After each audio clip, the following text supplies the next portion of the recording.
Salut les cathos, aujourd'hui 17 avril. Nous fêtons Saint Anicet. Saint Anicet était originaire de la Syrie. Son père se nommait Jean et était habitant du bourg d'Aumise. Il gouverna l'Église sous Marc Aurèle et succéda sur le trône pontifical à Pie Ier. Il était le deuxième pape depuis Saint Pierre. Il arrivait à la tête de l'Église en des temps difficiles. C'était le moment du gnosticisme, dont le siège était à Rome, avec ses chefs, Valentin et Marcian. Cette hérésie avait été apportée dans la ville par une femme nommée Marceline, qui fut cause de la perte d'un grand nombre d'âmes. Outre les pernicieuses doctrines qu'ils enseignaient, en se donnant pour chrétiens, ils rendirent la religion odieuse par leur vie désordonnée et leurs actions infâmes. Saint Anicet s'opposa au progrès de l'hérésie de toute la force de son autorité et de sa doctrine, et Dieu, en même temps, le consolait par l'arrivée de plusieurs saints personnages. C'est sous son pontificat que saint Justin vint passer quelque temps à Rome et y composa cette seconde apologie de la religion chrétienne qui lui valut le martyre.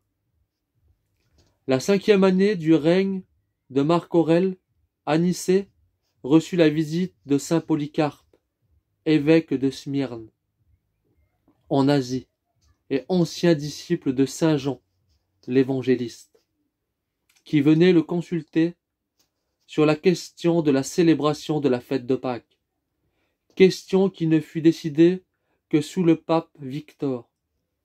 Saint Anicet et saint Polycarpe ne purent s'entendre, mais cela ne troubla en rien leur bonne harmonie. Et ils ne se séparèrent après s'être donné le baiser de paix. Ils ne devaient plus se revoir qu'au ciel où le martyre les conduisit tous deux.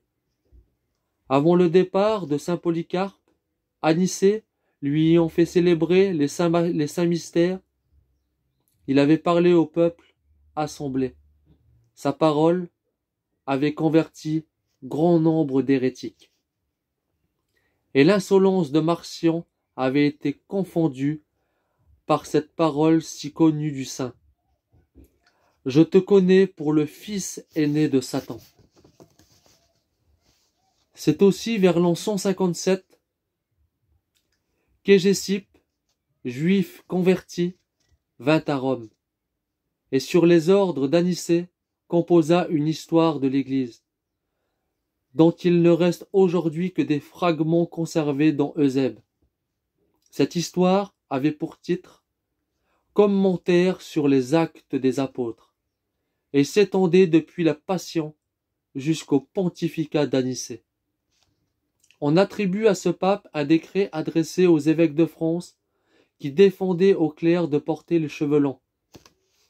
Il ordonna aussi qu'un prêtre ne pourrait être sacré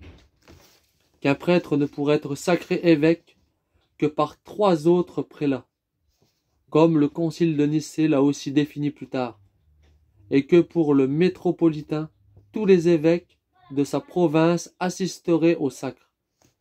Saint Anicet fit 5 fois les ordres au mois de décembre, et ordonna 17 prêtres, 4 diacres et 9 évêques pour divers lieux. Il vécut dans le pontificat 8 ans, 8 mois et 24 jours. Il reçut la couronne du martyre pour la foi du Christ, et fut enseveli sur la voie appienne, dans le cimetière qui fut depuis appelé de Caliste. Comme on le voit, on sait peu de choses des actions de saint Anicet.